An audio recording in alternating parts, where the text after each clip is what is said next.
நமது இரட்சகரும் மீட்பருமாய் இயேசு கிறிஸ்துவின் இனிய நாமத்தினாலே உங்களுக்கு வாழ்த்தையும் நன்றியும் தெரிவித்துக் கொள்கிறேன். இயேசு கிறிஸ்து நம்மை ஒவ்வொரு நாளும் நடத்தி நமக்கு முன்னே சென்று நம்மை வழிநடத்தி வருகிறதுக்காக தேவனுக்கு நன்றி செலுத்துவோம். இந்த மாதத்தின் 23ஆம் தேதியையும் காலை நேரத்தை காணும்படி தேவன் நமக்கு கிருபை செய்திருக்கிறார். எனவே அவருக்கு நன்றி செலுத்துவோம். இந்த காலை நேர வேத பகுதியாக எசேக்கியேல் தீர்க்கதரிசியின் புஸ்தகம் 20, 21 ஆகிய 2 அதிகாரங்களையும், மாலை நேர வேத பகுதியாக அப்போஸ்தலனாகிய யாக்கோபுக்கு எழுதின பொதுவான நிருபம் 5ஆம் அதிகாரத்தையும் வாசித்துக் கொள்வோம். இந்த நாளுக்குரிய தியான பகுதியாக யாக்கோபு 5:15 நான் உங்களுக்கு வாசிக்கிறேன்.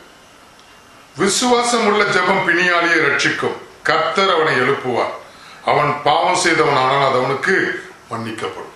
பாருங்க, இங்கே யாக்கோபு தன்னுடைய நிருபத்தில் சொல்லும் போது விசுவாசம் உள்ள ஜெபம் பிணியாளியை ரட்சிக்கும். நாம் ஜெபிக்கிற ஜெபத்தில் விசுவாசம் இருக்க வேண்டும். நேற்றைய தினத்திலே பார்த்தோம், தகாத விதமான விண்ணப்பம், தேவ சித்தத்திற்கு மாறான விண்ணப்பம், மாம்ச இச்சைக்கு ஏதுவான விண்ணப்பம், அது தகாத விதமான விண்ணப்பமாக இருந்தது. இயேசு கிறிஸ்துவை விசுவாசிக்காமல் விண்ணப்பிக்கிற விண்ணப்பமும் தகாத விதமான விண்ணப்பம் தான். இயேசுவை விசுவாசித்து இயேசு கிறிஸ்துவின் இரத்தத்தினாலே பாவ மன்னிப்பு உண்டு, இயேசு கிறிஸ்துவின் வல்லமையினாலே, வார்த்தையின் வல்லமையினாலே சுகம் உண்டு என்று விசுவாசித்து நாம் ஜெபிக்கும் போதுதான். இப்ப நான் ஜெபிக்கிறேன், பலருக்காக ஜெபிக்கிறேன், ஊழியர்களாக இருக்கிறதுனால அநேகருக்காக ஜெபிக்கிறோம். எனக்கு, இந்த பிள்ளைக்கு, இந்த மகனுக்கு, இந்த ஐயாவுக்கு, இந்த அம்மாவுக்கு இந்த வியாதியிலிருந்து சுகம் கிடைக்கும், ஆண்டவர் சுகம் கொடுப்பார் என்ற விசுவாசம் எனக்கு இராவிட்டால் நான் செய்கிற ஜெபம் வீணானது, அவர்களுக்கு பிரயோஜனம் இல்லை, அவருடைய வியாதியை சுகமாக்காது. அது மட்டுமல்ல, ஜெபிக்க வருகிற, வியாதி நீங்க வருகிற, வியாதிக்காக ஜெபிங்கள் என்று சொல்லி ஊழியக்காரர்களிடத்தை சொல்லுகிற பெரியவர்கள், சிறியவர்கள், வயதான நடு வயதில் உள்ள நடுத்தரத்து சகோதர சகோதரிகள் எல்லாருமே இவர் சொல்லுகிற வார்த்தையை, இவர் சொன்ன வார்த்தை ஆம் என்றும் ஆமென் என்றும் இருக்கிறது, இயேசு கிறிஸ்து அதை நிறைவேற்றுவார், இயேசு கிறிஸ்துவினால் அதை செய்ய முடியும் என்று விசுவாசித்து ஆண்டவருடைய சமூகத்துல விண்ணப்பிக்க ஜெபம் பண்ண வரும்போது ஆண்டவர் என்ன பண்ணுகிறார்? அற்புதம் செய்கிறார், அற்புதம் செய்கிறார். நான் இலங்கையில சென்று ஊழியம் செய்யும் போது அங்கே அநேகர் வியாதியின் பிடியில, பிரச்சனையில, வேதனையில, குடும்பத்தில அநேக விதமான பிரச்சனைகள் அங்கே பார்க்கும்போது பரிதபிக்கக்கூடிய சம்பவங்கள், குடும்பத்துக்குள்ளே பரிதபிக்கக்கூடிய சம்பவங்கள், பெற்றோர் எப்பொழுதும் துக்கித்துக் கொண்டிருக்க வேண்டிய சம்பவங்கள், பிள்ளைகளை குறித்து, பிள்ளைகளினாலே வேதனை கண்ணீரோடு இருக்கிற சம்பவங்களை நான் பார்த்தேன். எனக்கு என்ன செய்வது என்று தெரியவில்லை. ஆண்டவரே, இவர்கள் மத்தியில் என்னை அழைத்து வந்திருக்கிறீரே, இந்த மக்களுக்கு நன்மை செய்ய மாட்டீரா? உம்மால் செய்யக்கூடாதா? உம்மால் செய்யக்கூடாத அதிசயமான காரியம் ஒன்றுமில்லை என்று வேதம் சொல்லுகிறதே. ஆண்டவரே, உம்மால் எல்லாம் கூடும், தேவனால் மனுஷனால் கூடாதது தேவனால் கூடும் என்று சொல்லப்பட்டிருக்கிறது என்று நான் விசுவாசித்து, நான் உபவாசித்து ஜெபித்து அந்த மக்களுக்காக ஜெபிக்க கடந்து போனேன். அப்போ அவர்கள் மத்தியில இந்த இயேசு கிறிஸ்துவை பற்றி, இந்த இயேசு கிறிஸ்துவின் வல்லமையை பற்றி, இந்த இயேசு கிறிஸ்துவின் வார்த்தையை பற்றி, இந்த இயேசு கிறிஸ்து உலகத்துக்கு வந்ததை பற்றி அவர்கள் விசுவாசிக்கிற ரீதியில, அவர்கள் விசுவாசிக்கும் வண்ணமாய் அந்த வார்த்தையை அவர்களுக்கு விளக்கி சொன்னேன். தேவனுடைய வார்த்தையை, வேதத்தில் இருக்கிற வார்த்தைகளை விளக்கி சொன்னேன். ஆண்டவர் யார் என்பதையும், அவருடைய வல்லமையில் என்ன இருக்கிறது என்பதையும் விளக்கி சொன்னேன். அவர்கள் விசுவாசித்தார்கள்.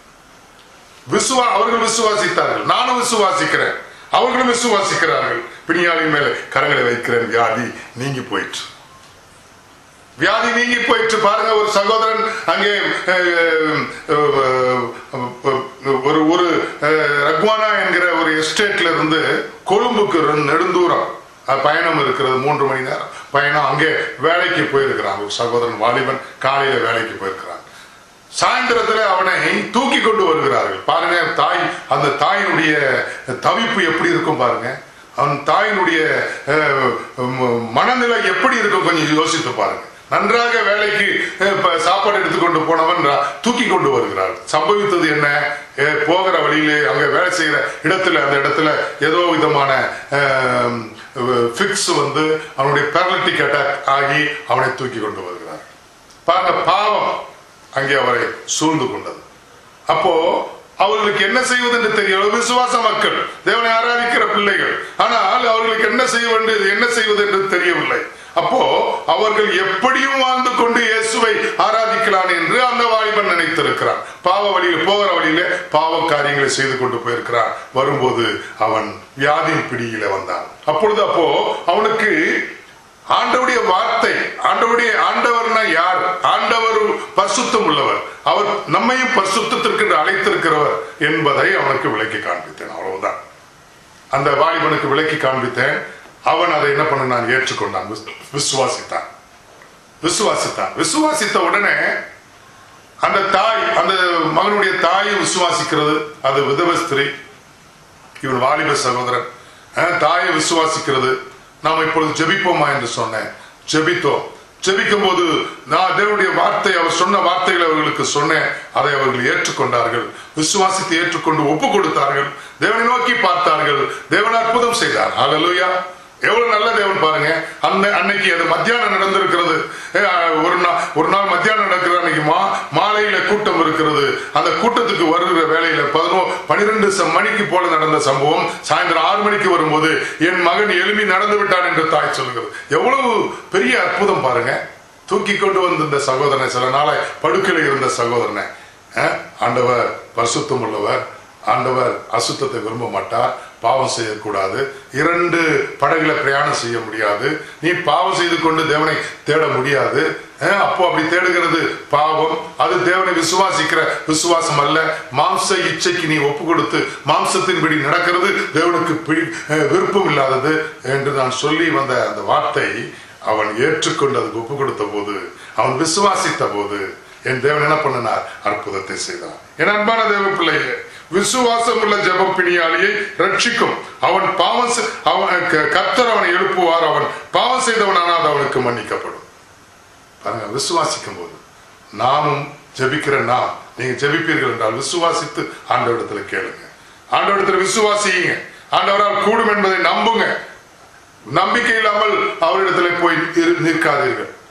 இயேசுவால் கூடாத ஒன்றுமே இல்லை என்பதை விசுவாசித்து அவரை பற்றி பிடித்துக் கொள்ளுங்கள். அவரை நோக்கி பாருங்கள். அவருடைய வல்லமையினாலே வியாதிஸ்தர் மேல் கரங்களை வைத்து செபியுங்கள். கர்த்தர் அற்புதத்தை செய்வார். வியாதிஸ்தர்கள் மேல் கரங்களை வைத்து எண்ணெய் பூசி வியாதிஸ்தர் மேல் கரங்களை வைத்து செபிப்பீர்கள், அப்பொழுது அவர்கள் சொஸ்தமாவார்கள் என்று சொல்லப்பட்டிருக்கிறது வசனம். இந்த அதிகாரத்தில் சொல்லப்பட்டிருக்கு. நீங்களும் அப்படி செய்யுங்க. கர்த்தர் உங்களை ஆசீர்வதிப்பார். உங்களுக்கு ஆச்சரிக்கிறேன். எங்க நல்ல பிதாவே, இந்த நல்ல நாளுக்காக ஸ்தோத்திரம். எங்கள் அருமையான பிள்ளைகளுக்காக ஸ்தோத்திரம். ஆண்டவரே, விசுவாசம் உள்ள ஜெபம் பிணியாளி ரட்சிக்கும். அவன் பாவம் செய்தவனால் அது அவனுக்கு மன்னிக்கப்படும் என்று நீ சொன்ன வார்த்தையை எடுத்து எங்கள் பிள்ளைகளோடு நான் பேசியிருக்கிறேன். நீங்க அவங்களுக்கு ஆண்டவரே கர்த்தர், ஆண்டவரே அவர்களை ரட்சித்து அவர்களை எழுப்பி பாவத்திலிருந்து தூக்கி எழுப்பி உம்முடைய வார்த்தைகளை விசுவாசித்து ஆண்டவர் உம்மை நம்பி உம்மிடத்தில் விண்ணப்பித்து ஆண்டவரை வியாதியின் பிடியிலிருந்து விடுதலை பெற்றுக்கொள்ள எங்கள் பிள்ளைகளுக்கு கிருபை செய். இப்பொழுதே ஆண்டவரே அற்புதம் செய். வியாதியோடு இருக்கிற இவர்கள் இந்த நிகழ்ச்சியை பார்த்து கொண்டு கேட்டுக்கொண்டு இருப்பார்கள் என்றால் அவர்கள் இப்பொழுதே இறங்கி அற்புதத்தை செய்து ஆண்டவர் சுகத்தை கட்டளையிடுகிறார். அவர்கள் விசுவாசத்தை விருத்தி அடைய பண்ணுகிறார். உம்முடைய நாமத்துக்கு மகிமை சேர்த்துக்கொள். இயேசுவின் மூலம் ஜெபிக்கிறேன் நல்ல பிதாவே, ஆமென்.